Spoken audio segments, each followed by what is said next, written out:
छात्रों, पिछले वीडियो में समास प्रकरण के अंतर्गत आपका अव्ययभाव समास हो गया, आपका तत्पुरुष समास चल रहा था। तो तत्पुरुष समास में समानाधिकरण तत्पुरुष समास जो है वो करवाया। समानाधिकरण तत्पुरुष समास में आपको विशेषण विशेष समानाधिकरण तत्पुरुष समास करवा दिया। इसके बाद में उपमान उपमेय था, वो भी हो गया। लेकिन तत्पुरुष समास दो प्रकार का बताया था, एक समानाधिकरण और एक व्यधिकरण। तो समानाधिकरण तत्पुरुष में विशेषण विशेष और उपमान उपमेय। उपमान उपमेय में भी दो, एक पूर्व उपमान और एक उत्तर उपमान। इनको स्पष्ट रूप से आप लोगों को उदाहरण सहित प्रस्तुत किया गया था, समझाया गया था। अब नंबर 2 आता है आपका व्यधिकरण। व्यधिकरण तत्पुरुष समास, ये तत्पुरुष का ही भेद है। तो परिभाषा तो वही है कि पहला पद दूसरे पद की विशेषता बतलाता हो। जिस समास में पहला पद दूसरे पद की विशेषता बतलाता हो, जो तत्पुरुष की है, जो समानाधिकरण की है, वही इसकी है। तो जिस समास में पहला पद दूसरे पद की विशेषता बतलाता हो, उसे व्यधिकरण तत्पुरुष समास कहते हैं। किंतु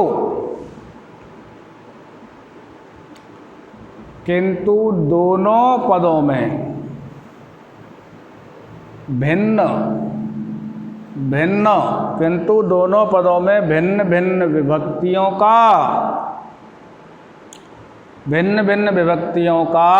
प्रयोग किया जाता है।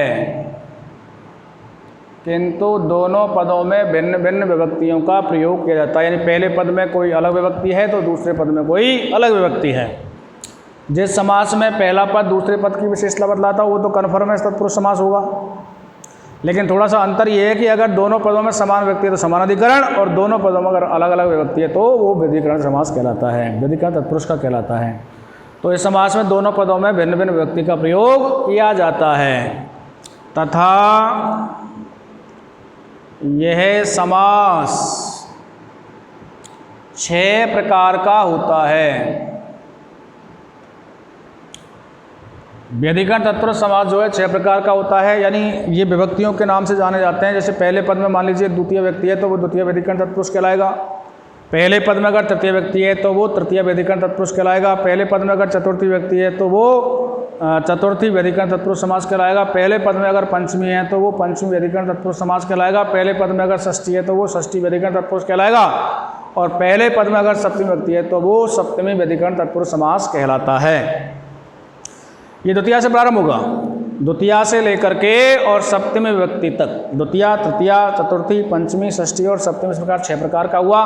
प्रथमा क्यों नहीं आती है? क्योंकि प्रथम व्यक्ति समानाधिकरण तत्पुरुष समास में आ चुकी है, इसलिए यह 6 प्रकार का होता है। और पहले पद में जो विभक्ति होगी उसे उसी नाम से जाना जाएगा। इस समास का विग्रह करते समय पहले पद के हिंदी चिन्हानुसार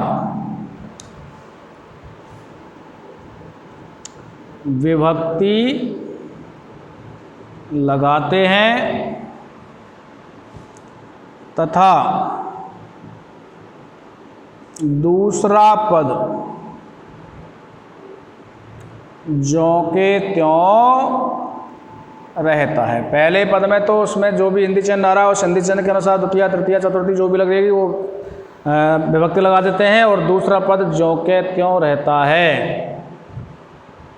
तो विभक्तियों ये तथा यह समास 6 प्रकार का हुआ। इस समास का जब अपन विग्रह करते हैं तो पहले पद में अपन इसका हिंदी अर्थ करके देखेंगे। पहले पद में जो भी हिंदी चिन्ह आ रहा है उसमें वही जिस कारक का हिंदी चिन्ह आ रहा है उसी विभक्ति को, उसी कारक की विभक्ति को उसमें प्रस्तुत कर देंगे, लगा देंगे। और लास्ट में जो समस्त पद में विभक्ति है, लास्ट वाले पद को यानी द्वितीय पद को ज्यों के त्यों रख देंगे, तो वो व्यधिकरण तत्पुरुष समास का विग्रह हो जाएगा। और उसमें पहले पद में जो विभक्ति है उसे उसी नाम से जानेंगे।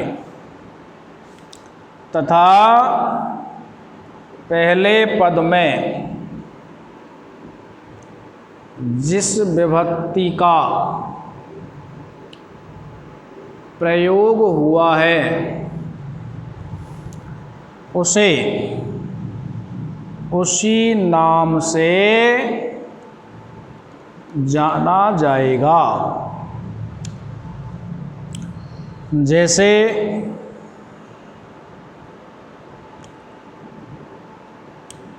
ग्राम गत है, ग्राम गत है, पहला पद है ग्राम, दूसरा पद है गत है। ग्राम मीन्स गाम, गत मीन्स गया हुआ, कतप्रत लगा हुआ है, भूतकाल को प्रदर्शित करता है। गाम को गया हुआ, तो विशेषता बतला रहा है पहला पद कि गया, लेकिन कहाँ गया? गांव को, गांव को गया हुआ। पहला पद दूसरे पद की विशेषता बतला रहा है, अतः तत्पुरुष हुआ। अब दोनों पदों में भिन्न भिन्न विभक्ति आ रही है, यानी यहाँ तो कतप्रत आ रहा है और विभक्ति देखें तो प्रथमा, लेकिन गांव का जब अपन हिंदी अर्थ करते हैं तो गांव को ये अर्थ निकल रहा है। तो इसमें द्वितीय व्यक्ति का हिंदी चिन्ह आ रहा है, कर्मकारक का हिंदी चिन्ह आ रहा है, तो ये व्यधिकरण तत्पुरुष है क्योंकि दोनों पदों में भिन्न भिन्न विभक्ति है। अतः विग्रह करेंगे तो हिंदी चिन्ह के अनुसार पहले पद में विभक्ति प्रस्तुत कर देंगे।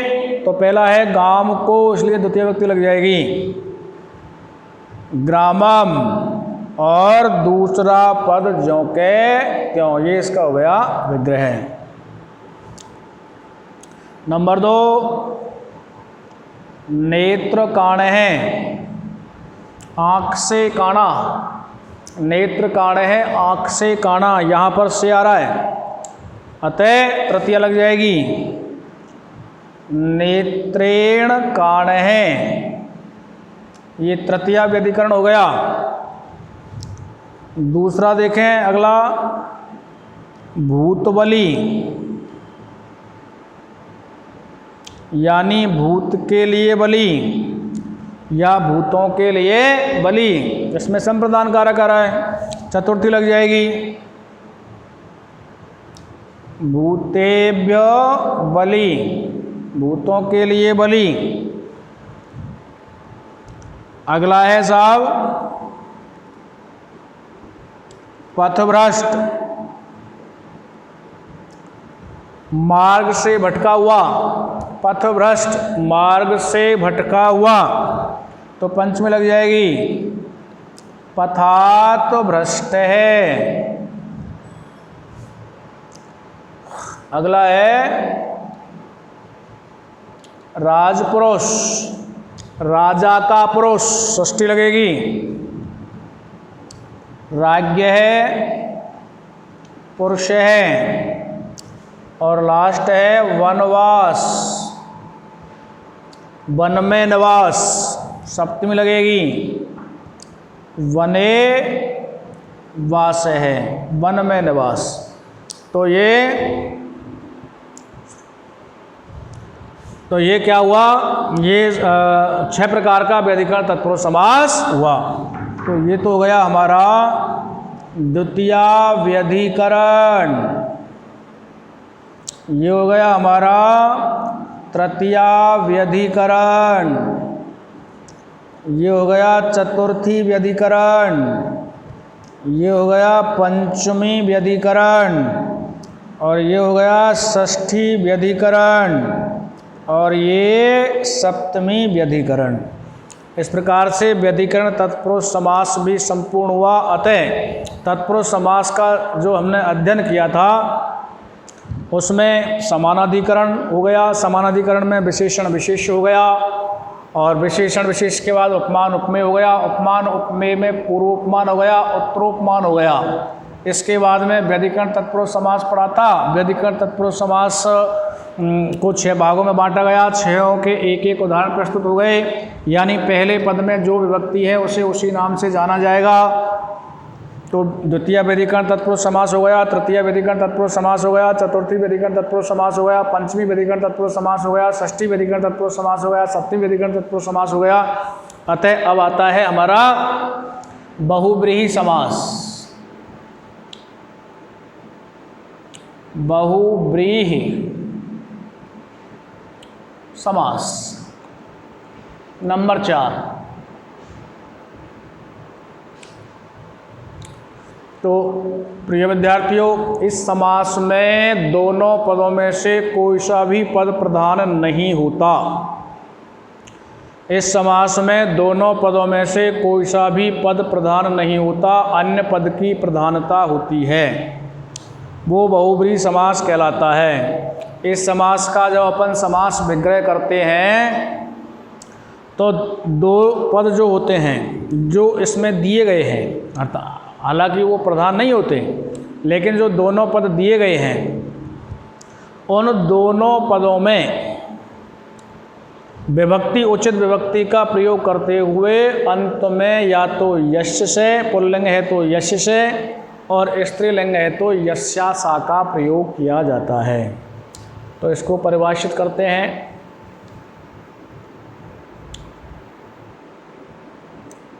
जिस समास में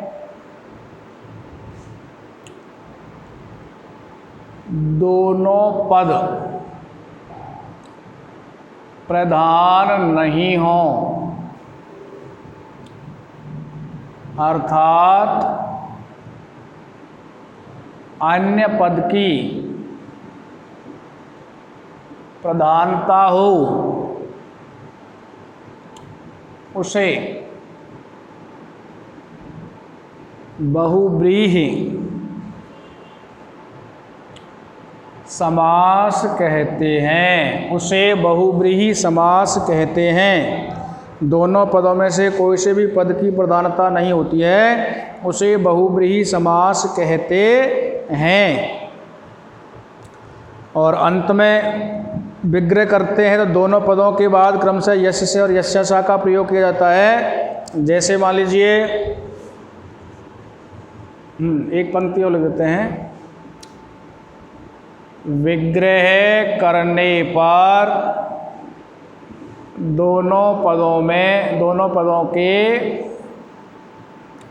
अंत में यस्य से अथवा यस्या सा लिखा जाता है।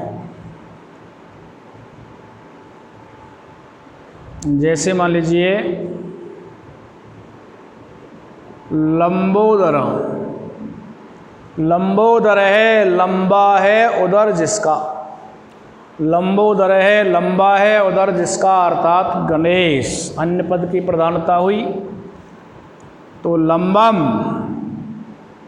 उदरम, और ये कौन है जिसका लंबा पेट है, वो गणेश है, तो ये पुल्लिंग में है। तो अंत में यस्य से स्त्रीलिंग होता तो यस्या सा का प्रयोग करना पड़ता। अगला है साहब महात्मा। महान है आत्मा जिसकी, महान आत्मा यस्य से, महात्मा, महान है आत्मा जिसकी, कोई महात्मा व्यक्ति है तो महान आत्मा यस्य से बराबर महात्मा। तो इस प्रकार से बहुव्रीहि समास जो है ये भी दो प्रकार का होता है विद्यार्थियों। बहुव्रीहि समास दो प्रकार का होता है। नंबर 1 समानाधिकरण बहुव्रीहि समास, और नंबर 2 व्यधिकरण बहुव्रीहि समास। समानाधिकरण बहुव्रीहि समास और नंबर 2 व्यधिकरण बहुव्रीहि समास। बहुव्रीहि समास को भी दो भागों में बांट दिया, समानाधिकरण बहुव्रीहि समास और व्यधिकरण बहुव्रीहि समास। तो प्रिय विद्यार्थियों, व्यधिकरण तत्पुरुष समास समानाधि जो तत्व क्या नाम है बहुब्री समास है वो भी दो प्रकार का हुआ। एक समानाधिकरण बहुब्री समास है, व्यधिकरण बहुब्री समास। तो पहला आपका जो है वो है समानाधिकरण बहुब्रीहि समास, समानाधिकरण बहुब्री समास। तो इसमें क्या होता है कि इसमें इस पद में प्रधान पद विशेषण होता है। इस समास में या इस पद में प्रधान पद जो होता है वो मुख्य रूप से विशेषण होता है, और बचा दूसरा एक पद, तो जो पद बचता है वो विशेष्य होता है तथा दूसरा पद विशेष होता है। तथा इसका जो सामासिक पद है उसमें अन्य पद की प्रधानता होती है, किसी अन्य पद को ही प्रधानता होती है, उसका अर्थ किसी अन्य जगह जाकर के लगता है। तो इस पद में प्रधान पद विशेषण होता है तथा दूसरा पद विशेष होता है, तथा सामासिक पद में अन्य पद की प्रधानता होती है। जैसे उदाहरण के तौर पर दशानन, 10 मुँह हैं जिसके, तो समानाधिकरण जैसा कि नाम है, दोनों पदों में समान व्यक्ति का प्रयोग करेंगे अपन। प्रथम व्यक्ति 10, प्रथम व्यक्ति, हालांकि 10 जो शब्द है ये बहुवचन का है, तो 10 की संस्कृत बहुवचन में 10 ही है, लेकिन आनन नपुंसक लिंग है तो आननानी, 10 आननानी, और यश से तो लगेगा ही लगेगा, यश से। कौन है भैया वो? अन्य पद की प्रधानता क्या हुई? अन्य जाकर के लगा रावण। इसी प्रकार जितेंद्रिय, जितेंद्रिय इंद्रियां वश में हैं जिसके, तो इसका विग्रह करेंगे। प्रथमा लगेगी जितानी नपुंसक लिंग, इंद्रियाणी, जितानी इंद्रियाणी यस्य से, इंद्रिय वश में हैं जिसके, अर्थात वो भगवान शिव भी हो सकता है या और कोई भी भगवान विष्णु वगैरह भी हो सकते हैं। तो 10 आननानी यश से, जितानी इंद्रियाणी यश से, 10 है मुँह जिसके या इंद्रियों पर जिसने जीत प्राप्त की है, इंद्रियों पर जिसकी विजय, जो इंद्रियों पर जिसने विजय प्राप्त कर लिया वो जितेंद्रिय कहलाता है। तो इस समास में क्या होता है, पहला पद जो होता है वो विशेष मतलब जो प्रधान पद होता है वो विशेषण होता है, और उसमें दूसरे पद विशेष्य होता है। अब लेते हैं दूसरा व्यधिकरण। व्यधिकरण बहुब्रीहि समास। इस पद में, इस समास में दोनों पद भिन्न भिन्न विभक्ति वाले होते हैं, दोनों पदों में ही अलग अलग विभक्ति होती है। इस समास में दोनों पदों में अलग अलग भिन्न भिन्न विभक्ति यों का प्रयोग होता है तथा भिन्न भिन्न विभक्तियों का प्रयोग होता है, एवं इसमें विशेषण और विशेष का भाव नहीं होता है। जो व्यधिकरण बहुब्री समास है इसमें दोनों पदों में भिन्न भिन्न विभक्ति होती है। पहले पद में कोई, जैसे व्यधिकरण तत्पुरुष समास में हुआ था, व्यधिकरण तत्पुरुष समास में पहले पद में कोई दूसरी व्यक्ति थी, दूसरे पद में कोई दूसरी व्यक्ति थी। तो इसी प्रकार व्यधिकरण बहुब्री जो समास है इसमें भी पहले पद में कोई अलग व्यक्ति आएगी और दूसरे पद में अलग व्यक्ति आएगी। और इस समास में विशेषण एवं विशेष का भाव भी उत्पन्न नहीं होगा। जैसे इसका उदाहरण प्रस्तुत किया जाए, व्यधिकरण बहुब्री समास का उदाहरण अगर हम देखते हैं तो जैसे चंद्रशेखर,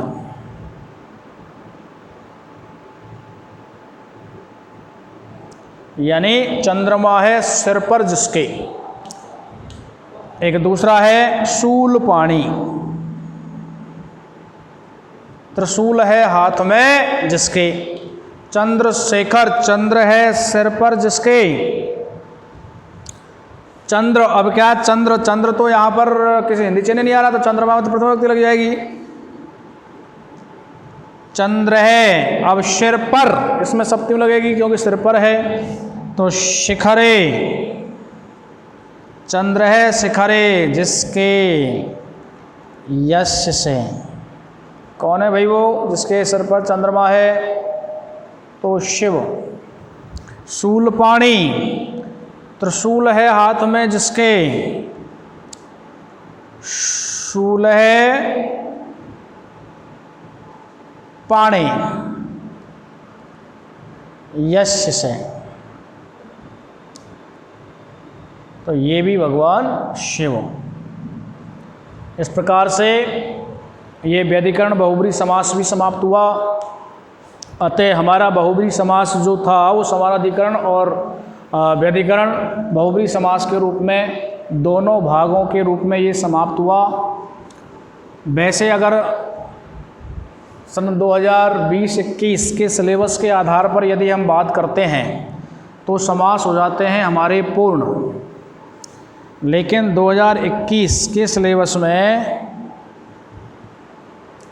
कर्मधारय और द्विगु समास भी दे रखे हैं। शायद द्विगु का कन्फर्म नहीं है लेकिन कर्मधारय समास दिया हुआ है। तो कर्मधारय तो वो जो अपन ने तत्पुरुष समास का समानाधिकरण तत्पुरुष समास पढ़ा था वो कर्मधारय ही है सेम, लेकिन द्विगु समास को फिर भी अपन एक बार थोड़ा सा मोटे रूप में देख लेते हैं।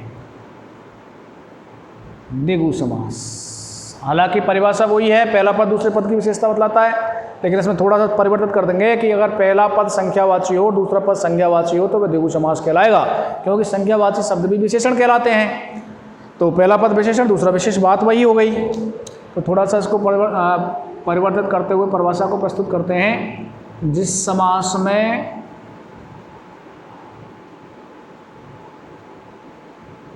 पहला पद संख्यावाची तथा दूसरा पद संज्ञावाची हो तो वह द्विगु समास कहलाता है।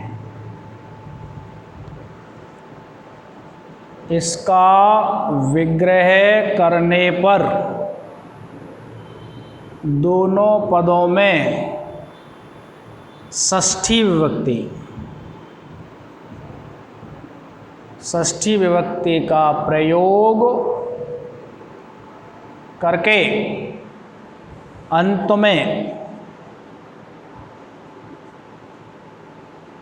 समाहार्य लिखा जाता है। जिस समास में पहला पद संख्यावाची हो, संख्यावाची यानी 1 2 3 4 5 6 ऐसे पहला पद संख्यावाची हो तथा दूसरा पद जो होगा हमारा वो संज्ञावाची हो तो वह द्विगु समास कहलाएगा। और ऐसे समास का यानी द्विगु समास का जब हम विग्रह करेंगे तो जो इसके दोनों पद आएंगे, एक संख्यावाची दूसरा संज्ञावाची, तो उन दोनों पदों में षष्ठी विभक्ति का प्रयोग किया जाएगा और इसमें समूह अर्थ निकलता है। अतः दोनों पदों की जो षष्ठी विभक्ति आएगी, अगर समूह अर्थ निकलता है तो वाजिब बात है कि वो बहुवचन में होगा तो दोनों पदों में षष्ठी का बहुवचन लगेगा और अंत में समाहार शब्द लिखा जाएगा। दोनों पदों में षष्ठी विभक्ति का प्रयोग करके अंत में समाहार शब्द लिखा जाता है। जैसे उदाहरण देखते हैं अपन,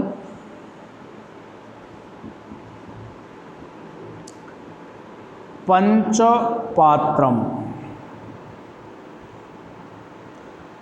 हाँ पंचपात्रम तो 5 बर्तनों का समूह, पंचपात्र यानी 5 बर्तनों का समूह। तो पंच में षष्ठी व्यक्ति का बहुवचन, पंचानाम,